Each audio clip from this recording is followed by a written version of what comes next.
अगर आपका किसी भी बैंक में एक कोई अकाउंट है, सेविंग अकाउंट या करंट अकाउंट, तो ये वीडियो आपके लिए बहुत इंपॉर्टेंट है। देखिए, जब किसी व्यक्ति को कोई अपना अकाउंट ओपन कराना होता है, चाहे सेविंग अकाउंट ओपन कराना हो या करंट अकाउंट ओपन कराना हो, तो वो व्यक्ति सबसे पहले उस अकाउंट के सारे बेनिफिट समझता है। किस अकाउंट पर क्या बेनिफिट मिल रहा है, क्या इस अकाउंट पर कैशबैक मिल रहा है, कौन सा डेबिट कार्ड मिल रहा है। लेकिन जो सबसे इंपॉर्टेंट चीज होती है, उस पर कभी कस्टमर ध्यान नहीं देता है, वो है चार्जेस। आपको बता दूं, बैंक के चार्जेस के नाम पर करोड़ों रुपए वसूलती है और इसमें हमेशा ग्राहक की गलती निकाली जाती है। और ये बात कहीं ना कहीं तक सही भी है, क्योंकि ग्राहकों को सारे चार्जेस के बारे में अक्सर पता नहीं होता है। बैंक चार्जेस को जानबूझ करके ऐसे हाइड करती हैं जिससे कि ग्राहक इनको देख ना ले। अगर ग्राहक सारे चार्ज समझ लेगा तो गलती नहीं करेगा और बैंक चार्ज काट की वसूली नहीं कर पाएंगे। जो लोग समझदार होते हैं, चार्जेस के बारे में समझते हैं सारी जानकारी को, तो उनके अकाउंट से कभी कोई फालतू चार्जेस नहीं कटता है। अब यहां पर मैं सारी की सारी बैंकों की बात करूंगा, किसी बैंक का यहां पर मैं नाम नहीं लूंगा, लेकिन अगर आपका अकाउंट किसी बैंक में है, कोई सरकारी बैंक में, प्राइवेट बैंक में, स्मॉल फाइनेंस बैंक में, चाहे पेमेंट बैंक में, सारे बैंकों के लिए आरबीआई के रूल बराबर काम करते हैं। तो अगर आपका किसी बैंक में कोई अकाउंट है तो ये वीडियो आपके बहुत काम का है। आज के इस वीडियो में मैं बैंक के कुछ हाइडन चार्ज के बारे में आपके लिए बताऊंगा और इसमें से कुछ चार्जेस के बारे में शायद आप लोगों को अब तक पता ना हो। बहुत सारे लोगों के आजकल चार्ज लगने के कारण अकाउंट माइनस में जाते हैं, लेकिन एक बात जान के आपको आश्चर्य होगा कि बैंक चार्ज लगाने के कारण किसी कस्टमर के अकाउंट में माइनस बैलेंस नहीं कर सकती है। फिर भी आजकल करोड़ों लोगों के अकाउंट माइनस में पड़े हुए हैं। तो कैसे इसको सही करा सकते हैं, ये भी आपके लिए बताऊंगा मैं। और वीडियो के लास्ट में मैं आपको एक ऐसा अकाउंट बताऊंगा जिसे अगर आप ओपन करते हैं तो आपके लिए कोई भी चार्जेस नहीं देना पड़ेगा, सारी सर्विस आपको बिल्कुल फ्री ऑफ कॉस्ट मिलेगी। चलिए बिना किसी तरीके स्टार्ट करते हैं इस वीडियो को और समझते हैं बैंकों में लगने वाले कुछ चार्ज के बारे में। नमस्कार, मेरा नाम मनीष प्रजापति, आप सभी का एक बार फिर से वेलकम एक न्यू वीडियो में। चैनल पर अगर आप पहली बार आए सब्सक्राइब कर देना, वीडियो पसंद आता है तो एक लाइक जरूर कर देना। अब देखो, यहाँ पर एक बात मैं आपके लिए क्लियर कर दूं कि जो चार्जेस यहाँ पर आपको बताने वाला हूं, ये कुछ मेन चार्जेस हैं। अक्सर बैंकों में चार्जेस लगते हैं, लेकिन हाँ, कुछ ऐसी बैंकें होती हैं जो अपने प्रीमियम कस्टमरों के लिए कुछ सर्विस फ्री भी देती हैं। तो एक बार अपने अकाउंट के बारे में डिटेल्स जानकारी अपनी बैंक से अवश्य पता कर लें। चलिए बात करते हैं हम नंबर 1 हाइडन चार्ज की, जो होता है ब्रांच में cash withdrawal and cash deposit का चार्ज। अब देखो, जब कोई व्यक्ति किसी बैंक में अकाउंट ओपन कराता है तो अकाउंट ओपन करने के बाद अधिकांश लोगों को क्या लगता है कि अगर किसी बैंक में मेरा अकाउंट ओपन हो गया है तो अब मैं जितनी मर्जी उतनी बार फ्री में कैश विड्रॉल कर सकता हूं, फ्री में कैश डिपॉजिट कर सकता हूं, कोई लिमिट नहीं होगी। लेकिन ऐसा नहीं है। अधिकांश अकाउंट पर आपको एक लिमिट मिलती है कि आप एक महीने के अंदर 2 लाख रुपए, 4 लाख रुपए, 5 लाख रुपए, एक फिक्स अमाउंट होता है हर अलग अलग बैंकों का, कि आप इतने रुपए से अधिक एक महीने के अंदर फ्री में cash withdrawal and cash deposit नहीं कर सकते हैं। इसी प्रकार से ब्रांच में विजिट करने की भी एक लिमिट होती है एक महीने के अंदर। अब वैसे आप ब्रांच में अनलिमिटेड कैश विड्रॉल कर सकते हैं, कैश डिपॉजिट कर सकते हैं और अनलिमिटेड ब्रांच में कैश विजिट कर सकते हैं। लेकिन अगर आप एक लिमिट क्रॉस करते हैं तो वहां पर बैंक एक फिक्स चार्ज लेना शुरू कर देता है। 50 रुपए, 100 रुपए, अलग अलग बैंकों के हिसाब से होता है। तो आप जब भी किसी बैंक में अपना कोई अकाउंट ओपन कराने जा रहे हैं तो एक बार आप ये पता जरूर कर ले कि उस बैंक में आप कितनी बार एक महीने के अंदर फ्री में कैश विड्रॉल कर सकते हैं, कितनी बार फ्री में कैश डिपॉजिट कर सकते हैं और एक महीने के अंदर कितने टाइम आप ब्रांच में फ्री में विजिट कर सकते हैं। दूसरे नंबर पे आता है एसएमएस अलर्ट चार्ज। अधिकांश बैंकों में एसएमएस अलर्ट चार्ज आपको देना पड़ता है और ये हर 3 महीने में आपका 15 रुपए के आसपास कटता है। लेकिन काफी सारी बैंकों में आप एसएमएस चार्ज को बंद भी कर सकते हैं। अगर आपकी बैंक एसएमएस अलर्ट चार्ज बंद करने की सुविधा आपको देती है तो अपनी बैंक से संपर्क करिएगा और एक फॉर्म भर के या फिर ऑनलाइन तरीके से मोबाइल बैंकिंग ऐप से आप चाहें तो एसएमएस अलर्ट को बंद भी कर सकते हैं और इस चार्ज से बच भी सकते हैं आप। थर्ड नंबर पे आता है डेबिट कार्ड का चार्ज। देखिए, डेबिट कार्ड बहुत सारे बैंकों में आपको फ्री ऑफ कॉस्ट मिल जाता है, इस बात में कोई शक नहीं है। अब इस डेबिट कार्ड के चार्ज में काफी सारी प्रॉब्लम आती है लोगों को, क्योंकि डेबिट कार्ड का चार्जेस फिक्स नहीं होता है। हर बैंक में अलग अलग प्रकार के डेबिट कार्ड आते हैं, रुपए debit card, visa debit card, master debit card. तो जैसा आप डेबिट कार्ड लेंगे वेरिएंट के हिसाब से उस प्रकार का आपको चार्ज लगता है। अगर मैं कम से कम बात करूं तो आपको 150 रुपए के आसपास में डेबिट कार्ड मिल जाता है हर बैंक में, रुपए डेबिट कार्ड। अगर आपका बहुत कुछ ज्यादा यूज नहीं है तो आप नॉर्मल डेबिट कार्ड लीजिएगा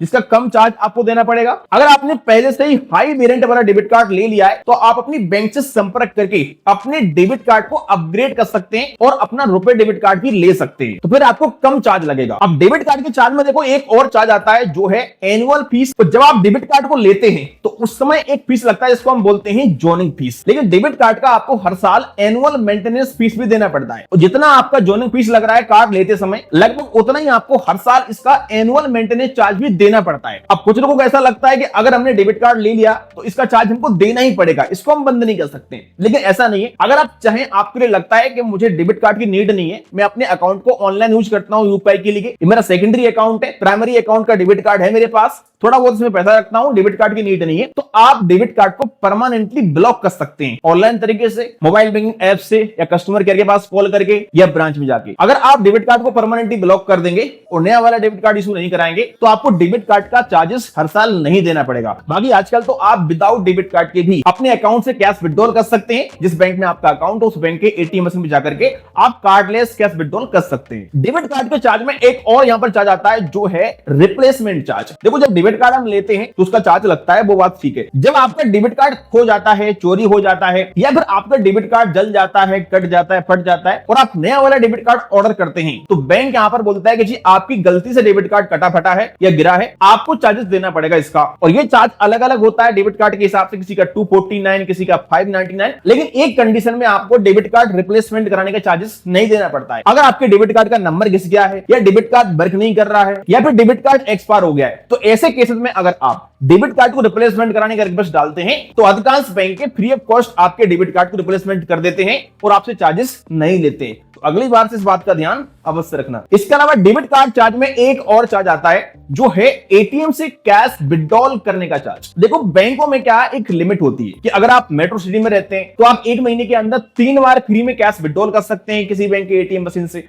अगर आप नॉन मेट्रो सिटी में रहते हैं तो आप 5 बार फ्री में कैश विड्रॉल कर सकते हैं एक महीने के अंदर। इसके बाद अगर आप कैश विड्रॉल करते हैं तो आपको फाइनेंशियल ट्रांजैक्शन का 21 रुपए और नॉन फाइनेंशियल का 8 रुपए के आसपास चार्जेस देना पड़ता है। अगर जिस बैंक का आपके पास डेबिट कार्ड है उसी बैंक के एटीएम मशीन से आप कैश विड्रॉल करते हैं तो कुछ बैंकों में अनलिमिटेड होता है और कुछ बैंकों में एक महीने के अंदर 5 ट्रांजैक्शन या फिर 10 ट्रांजैक्शन फ्री मिलते हैं। तो आप इसके बारे में एक बार अपनी बैंक से अवश्य पता कर लें, वरना आप अगर लिमिट क्रॉस करते हैं तो आपको फालतू का चार्जेस देना पड़ेगा। इसके अलावा यहाँ पर डेबिट कार्ड का एक और चार्ज होता है जो है ट्रांजैक्शन डिक्लाइन चार्ज। देखो जब भी हम डेबिट कार्ड से कैश विड्रॉल करते हैं तो अगर हमारे अकाउंट में पैसा होता है पैसा निकल जाता है, लेकिन सोचिए अगर पैसा अकाउंट में ना हो फिर भी हम पैसा निकालने की कोशिश करें तो यहाँ पर कैश विड्रॉल तो होगा नहीं, लेकिन यहाँ पर आपका ट्रांजैक्शन डिक्लाइन होगा, उसका बैंक चार्ज लेगा। बैंक बोलेगा कि भाई आपने हमारा टाइम बर्बाद किया है, इसका हम आपसे चार्ज लेंगे। तो ट्रांजैक्शन डिक्लाइन का भी आपको हर बैंक में 20-25 रुपए के आसपास चार्जेस देना पड़ता है। तो आगे से जब भी आप कैश विड्रॉल करने जा रहे हैं तो एक बार अपने अकाउंट में बैलेंस जरूर चेक कर लेना, कहीं बैलेंस नहीं होगा तो फालतू का चार्जेस लग जाएगा। तो डेबिट कार्ड पर कुछ इस प्रकार के चार्जेस आपसे लिए जाते हैं। चलिए बात करते हैं नेक्स्ट चार्ज की, जिस चार्ज की वजह से मैक्सिमम लोग परेशान होते हैं, जो है नॉन मेंटेनेंस बैलेंस का चार्ज। देखो आजकल 6 प्राइवेट बैंकों ने अपने सारे अकाउंट जीरो बैलेंस कर दिए हैं, जिस पर मैंने वीडियो भी आपको दिया था। लेकिन अभी भी कुछ ऐसी बैंकें हैं, सरकारी बैंक जिनके अकाउंट में आपको एवरेज मंथली बैलेंस रखना पड़ता है। और बाकी प्राइवेट बैंकों में तो बताइए आपके लिए आपको हाई एवरेज मंथली बैलेंस रखना पड़ता है। तो काफी सारे लोग अकाउंट ओपन करा लेते हैं और फिर इमरजेंसी में पैसा निकाल लेते हैं या किसी भी कारण से बैलेंस मेंटेन नहीं कर पाते, तो बैंक यहां पर चार्जेस वसूलता है और चार्ज काफी तगड़ा होता है इनका। 599 रुपए, 1000 रुपए, अलग अलग स्लैब के हिसाब से होता है। तो काफी सारे लोगों को क्या लगता है कि जहां पर हम रहते हैं उसके हिसाब से हमें बैलेंस मेंटेन करना पड़ेगा, जबकि ऐसा नहीं है। आप कहीं भी रहते हो उससे मतलब नहीं है, आपका ब्रांच जिस एरिया में लगता है आपको उसके हिसाब से बैलेंस मेंटेन करना पड़ेगा। आप भले ग्रामीण क्षेत्र में रहते हैं लेकिन अगर आपका ब्रांच मेट्रो सिटी में है तो आपको मेट्रो सिटी के हिसाब से अपने अकाउंट में बैलेंस मेंटेन करना पड़ेगा। अगर आप बैलेंस मेंटेन नहीं करेंगे तो बैंक चार्ज लगाएगा और चार्ज कटने के लिए अगर पैसा नहीं होगा अकाउंट में तो बैंक आजकल अकाउंट में माइनस बैलेंस डाल देते हैं, जबकि आरबीआई रूल के हिसाब से ये बिल्कुल गलत है। आरबीआई का साफ साफ कहना है कि अगर कोई बैंक नॉन मेंटेनेंस का चार्जेस लगा रही है तो वो कस्टमर के अकाउंट को जीरो बैलेंस तक कर सकती है, चार्ज काट के किसी भी अकाउंट को माइनस बैलेंस में नहीं डाल सकती है। लेकिन फिर भी आजकल बैंक के अकाउंट को माइनस बैलेंस कर देती हैं। तो अगर आपका कोई अकाउंट माइनस बैलेंस हो गया है तो आप बैंक में जाके बात करिएगा। आपको मैं एक पीडीएफ दूंगा जिस पीडीएफ में लिखा हुआ है कि बैंक किसी भी कस्टमर के अकाउंट को माइनस बैलेंस नहीं कर सकती है, और वो पीडीएफ का लिंक मिलेगा आपको इस वीडियो के डिस्क्रिप्शन में। तो आप वहां पे क्लिक करके उस पीडीएफ को डाउनलोड कर सकते हैं और इस पीडीएफ को आप ब्रांच में दिखाइएगा अपने बैंक में जाकर के। लास्ट वाली लाइन में लिखा हुआ है कि बैंक माइनस बैलेंस नहीं कर सकते हैं नॉन मेंटेनेंस चार्ज के कारण। तो बैंक इस पीडीएफ को देखने के बाद आपका माइनस बैलेंस अकाउंट से हटा देगा। अगर माइनस बैलेंस नहीं हटाता है बैंक तो आप एक लिखित में कंप्लेंट लिखिएगा बैंक के लिए और ब्रांच मैनेजर से रिसीविंग लीजिएगा उसकी। अगर ब्रांच मैनेजर रिसीविंग नहीं देता है तो आप बैंक के कंप्लेंट बॉक्स में अपनी कंप्लेंट डाल दीजिएगा, उसका फोटो रखिए अपने पास और 1 महीने के बाद आप सीधा आरबीआई के पास कंप्लेंट करिएगा। फिर बैंक वाले खुद ही आपके लिए फोन कर लेंगे और आपका माइनस बैलेंस रिमूव करा देंगे। तो नॉन मेंटेनेंस चार्जेस एक बहुत बड़ी समस्या है जिसको आजकल काफी सारी बैंकें समझती जा रही हैं और अपने अकाउंट जीरो बैलेंस करती जा रही हैं।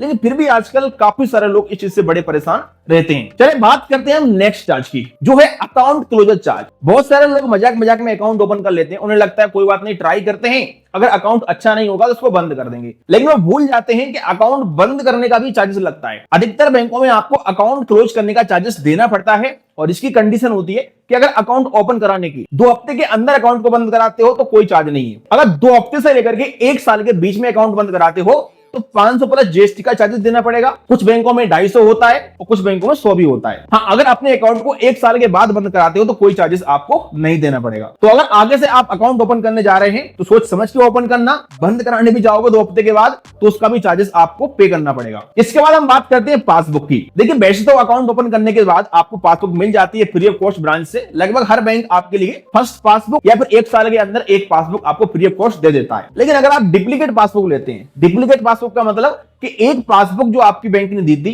वो खो गई है या फट गई है, जल गई है, गल गई है या चोरी हो गई है, तो इस केस में फिर आपको डुप्लीकेट पासबुक लेनी पड़ती है। और डुप्लीकेट पासबुक का बैंक लेता है यहाँ पर चार्जेस। चार्ज अलग अलग हो सकता है, लेकिन अधिकतर बैंकों में डुप्लीकेट पासबुक का चार्ज 100 रुपए के आसपास होता है। अगर आपका पासबुक भर जाता है एंट्री से फिर पासबुक लेते हैं तो कोई चार्ज आपको नहीं देना पड़ता है। चलिए आगे बात करते हैं हम चेकबुक की। तो चेकबुक भी आपको अधिकांश बैंकों में 1 साल के अंदर एक फ्री मिल जाती है या फिर फर्स्ट चेकबुक आपको फ्री मिल जाती है। लेकिन अगर आप डुप्लीकेट चेकबुक लेते हैं, जैसे कि आपने चेकबुक के सारे चेक यूज कर लिए या फिर आपकी चेकबुक खो गई है या चोरी हो गई है या खराब हो गई है किसी कारण से, और आप डुप्लीकेट चेकबुक का रिक्वेस्ट लगाते हैं तो उसका फिर आपको चार्जेस देना पड़ता है। और ये चार्जेस हर बैंक में अलग अलग होता है। यहाँ पर चार्ज लगता है आपके पेज के हिसाब से 2.5 रुपए से लेकर के 5 रुपए के बीच में आपको अपनी बैंक के हिसाब से चार्जेस देना पड़ता है। जितने पेज की आप चेकबुक लेंगे उसके हिसाब चार्ज लग जाता है। इसके अलावा एक और चार्ज जिससे अधिकांश लोग आजकल परेशान है वो है ऑटो डेबिट। देखो आजकल डिजिटल जमाना है, बहुत सारे लोग एसआईपी करते हैं, इन्वेस्टमेंट करते हैं, कहीं अपना